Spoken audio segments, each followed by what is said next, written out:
Hai semuanya, Assalamualaikum warahmatullahi wabarakatuh. Kembali lagi bersama Vina. Baiklah, kita masih di pembelajaran fisika untuk KD 3.54.5 di kelas 12. Nah, di pertemuan kali ini kita akan bahas soal mengenai rangkaian arus bolak-balik atau RLC. Baiklah, kita simak penjelasannya berikut ini, oke? Oke, kali ini kita akan bahas soal mengenai rangkaian RLC untuk kelas 12, oke? Nah, langsung saja. Yang pertama kita ringkas dulu nih rumus. Untuk ringkasan rumusnya ya. Yang pertama rangkaian resistif murni. Kalian harus ingat ya rumus hukum Ohm di mana V sama dengan I dikali R. Nah, di sini V efektif sama dengan I efektif dikali R, di mana V ini adalah tegangan, I adalah arus, dan R adalah resistornya. Kalau di sini V-nya efektif, maka di sini I-nya juga efektif. Kalau V-nya maksimum, maka I-nya juga maksimum. Jadi tergantung nanti yang diketahui yang mana. Kemudian yang kedua rangkaian induktif murni. Nah, ini dia rumusnya. Tinggal kita ganti aja bagian belakangnya nih teman-teman. Kalau di resistor itu pakai R ya, resistor. Kemudian kalau di induktif murni itu dia pakai XL, dimana XL ini reaktansi induktor gitu ya. Untuk reaktansi induktor itu dirumuskan dengan omega dikali L, dimana omega di situ adalah frekuensi sudut, satuannya radian per sekon, dan L di sini adalah induktornya. Oke. Kemudian yang ketiga rangkaian kapasitif murni. Ganti juga belakangnya, dimana V efektif sama dengan I efektif dikali XC. Kalau yang diketahui maksimum, berarti gini, V maksimum sama dengan I maksimum dikali XC, dimana XC itu adalah reaktansi kapasitornya. Nah, nilai dari XC itu sendiri sama dengan 1/WC ya. Kalau XC berarti 1/WC gitu ya. Nah, kemudian untuk rumus impedasi di sini dirumuskan seperti ini teman-teman. Nih. Kemudian untuk tegangannya dirumuskan ini. V itu tegangan ya, Z itu impedasi, I itu adalah arus. Nah, ini untuk yang lain frekuensi, di mana frekuensi dirumuskan dengan 1/2pi akar LC. Ingat, L itu adalah induktor, kemudian C adalah kapasitor, oke? Kemudian untuk faktor gaya ini dirumuskan dengan PSG per PSM. Daya sesungguhnya per daya semu. Daya sesungguhnya itu bisa dirumuskan dengan I kuadrat dikali R. I itu arus, R itu resistor ya. I itu arus, Z ini adalah impedasi gitu. Kemudian untuk daya sesungguhnya itu dirumuskan dengan V efektif dikali I efektif dikali cos theta. Nah, oke. Ini juga bisa dirumuskan seperti ini. Nah, sekarang kita langsung aja nih. Nah, untuk kita bahas soal yang pertama nih. Rangkaian RLC dengan nilai masing-masing komponen. Tunggu. Jadi di sini rangkaian RLC dengan nilai masing-masing komponen, di mana R-nya adalah 300 ohm, kemudian L-nya 600 mH, C-nya di sini 0,5 mikrofarad jika diketahui tegangan sumbernya. Jadi ini adalah persamaan dari tegangannya ya. Tentukan besar impedasi pada rangkaian tersebut. Oke. Nah, di sini diketahui R-nya 300 ya, ini dia. Kemudian L-nya adalah 60 mH, di mana kita harus ubah jadi Henry aja ya. Jadi 60/1000 sama dengan 0,06 atau bisa juga 6 dikali 10 pangkat min 2 Henry. Kemudian C-nya atau kapasitornya itu adalah 0,5 mikrofarad, di mana mikro di sini bisa kita ubah ya. Mikro itu sama aja 10 pangkat min 6. Nah, jadi ini. Kemudian V atau tegangannya ini adalah persamaannya. V sama dengan 500 sin 10.000 T. Di mana di sini bisa kita ketahui nih dari persamaan ini 500 ini adalah V maksimumnya. Kemudian 10.000 ini adalah omeganya atau frekuensi sudutnya, itu 1000. Oke, nah di sini yang ditanyakan adalah berapa impedasinya. Langsung saja kita selesaikan, di mana rumusnya impedasi itu adalah Z sama dengan akar R kuadrat dikali XL min XC kuadrat. Nah, berhubung di sini belum diketahui nih XL-nya berapa, XC-nya berapa, makanya kita cari dulu. XL, rumus dari XL itu sama dengan omega dikali L. Omeganya udah kita ketahui nih, omeganya adalah 10.000 dikali L-nya di sini 6 kali 10 pangkat min 2 Henry. Nah, tinggal 10.000 dikali 6 kali 10 pangkat min 2 hasilnya adalah 600 ohm. Ini adalah nilai XL-nya. Kemudian kita cari XC-nya. Ingat, kalau XC berarti yang 1/WC gitu ya. XC sama dengan 1 per omega dikali C. Kita masukkan nilainya, di mana omega itu 10.000, kemudian C-nya atau kapasitornya itu adalah 0,5 kali 10 pangkat min 6 farad ya. Nah ini, kemudian kita pindah nih, kita pindah ke atas. Kalau pangkatnya minus, kita pindah ke atas, dia jadi positif. Nah gini, 10.000 dikali 0,5 hasilnya adalah 5.000. Jadi di sini sama aja, 10 pangkat pangkat 6 itu sama aja kemudian per 5.000, kita coret 3. Nah 1000 dibagi 5 hasilnya adalah 200 ohm gitu ya teman-teman.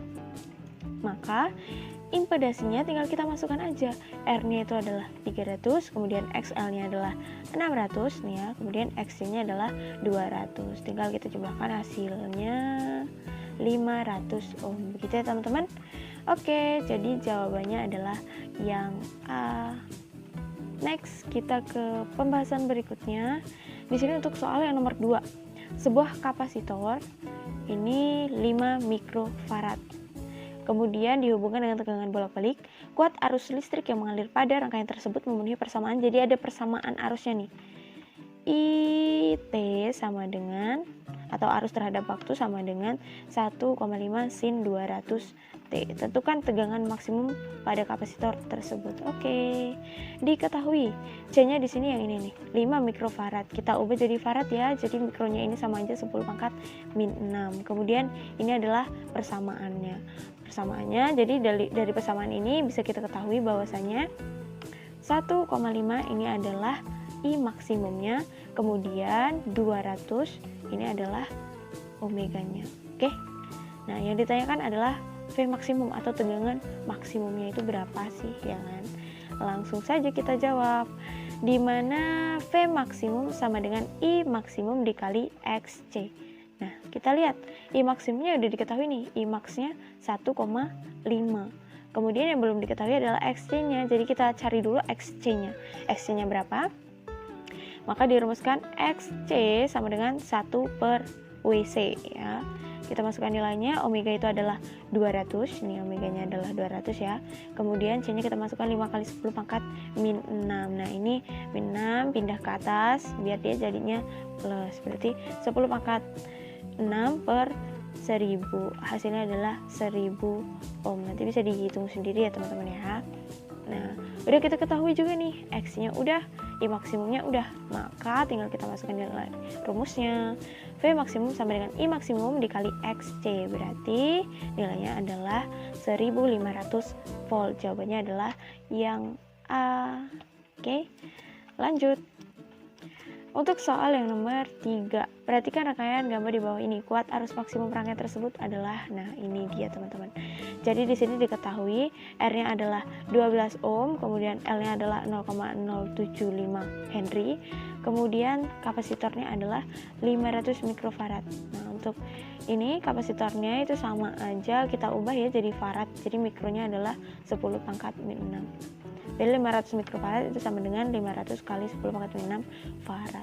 Kemudian bisa kita ketahui juga di sini nih teman-teman, di mana 26 itu adalah V maksimumnya, kemudian di sini 200-nya itu adalah omeganya. Oke. Nah, di sini yang ditanyakan adalah berapa nilai I maksimumnya. Nah, ini dia rumusnya. V maksimum sama dengan I maksimum dikali Z, ya kan? Kita mau cari I maksimumnya. Kalian bisa cari pakai rumus segitiga ya teman-teman. Nah, untuk rumus segitiga, di mana yang atas itu adalah V-nya, kemudian di sini I, kemudian di sini Z. Maaf ya teman-teman, rada susah. Nah, kalau misalnya dicari I-nya kita tutup nih, kita tutup I sama dengan V per Z. Jadi rumusnya yang ini, oke? Nah, V maksimumnya udah diketahui. Nah, yang belum diketahui adalah Z-nya atau impedasinya berapa. Nah, sekarang kita cari rumus impedasi. Kalau di impedasi kita butuh R, nilai R-nya udah ketemu, kemudian XL dan XC. Nah, kita cari dulu nilai XL-nya.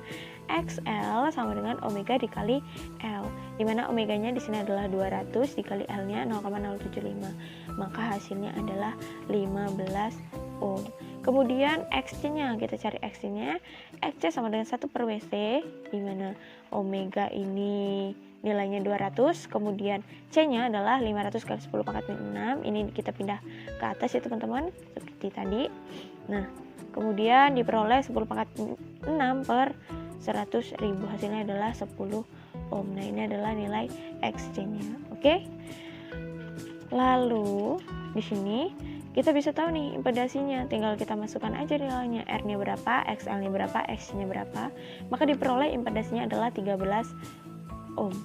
Nah, sedangkan rumus dari I maksimum sama dengan V maksimum per Z. Jadi kita masukkan nilainya, Z-nya udah ketemu. V maksimumnya adalah 26, kemudian Z-nya di sini adalah 13. Jadi nilainya I maksimum sama dengan 2 ampere. Oke, jawabannya adalah yang A. Oke, selanjutnya untuk soal nomor 4, hitunglah besar impedasi pada rangkaian berikut ini. Nah, bisa kita lihat di mana R-nya adalah 500 ohm, kemudian induktornya adalah 8 Henry, kemudian kapasitornya adalah 5 mikrofarad. Seperti biasa ya, mikronya kita ubah jadi farad. Jadi 5 kali 10 pangkat min 6 farad. Nah, kemudian di sini kita ketahui bahwasanya 50 ini adalah V maksimumnya, kemudian untuk 100 ini adalah omeganya. Oke, yang ditanyakan adalah impedasinya sih berapa ini impedasinya, ya kan? Oke, langsung saja. Rumus impedasi seperti biasa, kita cari dulu XL-nya berapa, XC-nya berapa. Nah, kita cari XL-nya, omega dikali L, omeganya di sini 100, L-nya adalah 8. Maka XL-nya adalah 800 ohm. Selanjutnya kita cari XC, XC sama dengan 1 per omega C, kita masukkan nilainya, semuanya sama seperti tadi ya. Maka diperoleh hasil XC sama dengan 2000 ohm gitu ya. Nah, udah kita ketahui XL dan XC-nya, sekarang tinggal kita masukkan ke rumus impedasinya. Sehingga akar R kuadrat ditambah XL min XC kuadrat, tinggal kita masukkan nilainya, hasilnya adalah 1300 ohm. Jadi jawabannya adalah yang B. Oke, lanjut. Nah, ini dia untuk soal yang nomor 5. Rangkaian RLC disusun seperti gambar berikut. Nah, ini dia rangkaiannya. Grafik gelombang yang menunjukkan XL lebih dari XC adalah, nah ini dia, kita bisa lihat nih, yang A seperti ini, B seperti ini, C, D, E, kira-kira yang mana? Nah, bisa kita lihat nih, XL lebih dari XC, maka dia ini merupakan rangkaian induktif. Dimana kalau rangkaian induktif, kalian bisa lihat video sebelumnya ya, dimana V itu akan mendahului I. Kita lihat di sini. Berarti V yang atas, I-nya yang bawah. Kita lihat di sini. Ini I-nya ada di sini nih. Ya kan? V-nya ada di sini. V-nya ada di bawah. Berarti yang ini salah. Kemudian yang B. Ini sama. V sama I-nya sama ya. Ketika dia mulainya sama. Kemudian di sini ketika dia di titik terendah sama. Berarti bukan. Kemudian yang C, kita lihat nih. Yang atas apa ini? Nah, ini yang atas adalah V. Jadi benar nih, V akan mendahului I. Jadi V-nya yang atas duluan, baru I-nya yang bawah. Jawabannya adalah yang C. Oke? Nah, ini dia untuk soal yang terakhir. Soal yang terakhir, perhatikan gambar RLC di bawah ini nih. Bisa kita lihat, R-nya 300 ohm, L-nya 0,9 Henry, C-nya 2 mikrofarad. Ingat ya, mikro ini kita ubah dulu jadi 10 pangkat min 6. Kemudian V efektifnya di sini 250 dan omeganya adalah 1000 radian per sekon. Maka impedasi dan kuat arus efektif yang mengalir pada rangkaian tersebut adalah, yang dicari adalah ini. Impedasinya berapa, Z-nya berapa ya. Kemudian kuat arus efektif. Kuat arus itu lambangnya I, berarti I efektif. Oke, langsung saja. Nah, ini I efektif ya. Salah ini guys. Di sini I efektif. Oke. Nah, kita cari impedasinya dulu kan. Kalau kita cari impedasi, rumusnya yang ini nih. Z sama dengan akar R kuadrat tambah XL min XC kuadrat. Nah, kita cari dulu XL sama XC-nya. XL sama dengan omega, omeganya udah diketahui nih, 1000 radian per sekon. Kemudian L-nya juga udah diketahui 0,9 Henry, maka nilainya adalah 900 ohm. Ini untuk XL-nya. Kemudian untuk XC-nya tinggal kita masukkan aja nilainya. C, ingat nih, C-nya kan di sini 2 mikrofarad, jadi mikronya ini kita ubah jadi 10 pangkat min 6. Nah, ini 10 pangkat min 6, nanti dipindah ke atas. Oke. Kemudian jadi 10 pangkat 6 per 2000. Ini 1000 dikali 2 ya, jadi 2000. Nah, jadinya 500 ohm untuk XC-nya. Maka impedasinya adalah, tinggal kita masukkan aja R-nya. R-nya berapa? Di sini R-nya adalah 300 ohm ya. 300 ohm, XL-nya 900 ohm, XC-nya 500 ohm. Maka nilainya adalah 500 ohm untuk impedasinya. Berarti untuk jawaban B itu salah, C itu udah jelas salah, dan D juga udah jelas salah. Antara A dan D. A dan D, oke. Nah, kemudian yang kedua dicari kuat arus efektifnya. Di sini dirumuskan I efektif sama dengan V efektif per Z. Nah, P efektifnya udah diketahui nih, ya kan? Tegangan efektifnya 250 volt. Nah, sekarang tinggal kita masukkan aja nilainya. I efektif sama dengan V efektif per Z, di mana V efektif sama dengan 250 volt per Z-nya udah diketahui 500 ohm. 250 per 500 hasilnya adalah 0,5 ampere. Maka jawabannya adalah yang A. Oke. Nah, demikian pembahasan soal pada bagian ini. Semoga paham ya. Oke, terima kasih. Oke teman-teman semua, terima kasih telah menonton video ini. Semoga bermanfaat dan tetap semangat. Jangan lupa untuk subscribe channel ini dan jangan lupa untuk like, comment, and share video ini juga. Oke, terima kasih.